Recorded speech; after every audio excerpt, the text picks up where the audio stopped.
Avez-vous déjà entendu parler de la bantographie? Sinon, eh bien, c'est une nouvelle forme d'écriture et de numération au Gabon.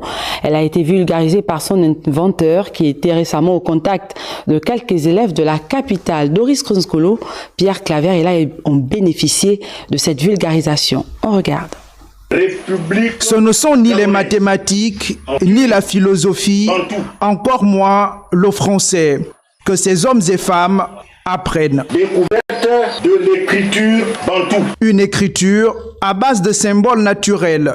Tous ces symboles sont sélectionnés. Chaque symbole répond à une fonction. Vous voyez, l'onjanga, quand vous mettez dans l'eau, il y a un son qui ressort. Goulou, goulou, goulou, goulou, hein? Mais c'est le G, le A là. Ça veut dire que quand vous dormez, vous êtes vraiment fatigué.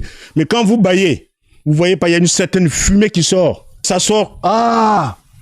Vous allez voir une lueur qui va sortir. Mais c'est la lettre A qui sort là. Les apprenants trouvent cette découverte fondamentale. Chaque symbole, comme à l'école, comme on a appris au primaire, l'alphabet française, anglaise, allemande, c'est la même chose. Le principe reste le même. Il suffit simplement de respecter la discipline. Comprendre les symboles. Quand on parle des recherches de ce genre, c'est le spirituel.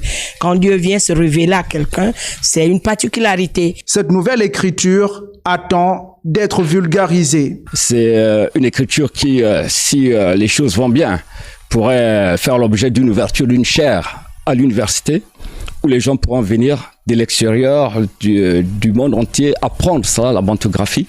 La bantographie possède un alphabet de 27 symboles et mérite d'être insérée non seulement dans le système scolaire, mais également de faire partie du patrimoine culturel bantou africain.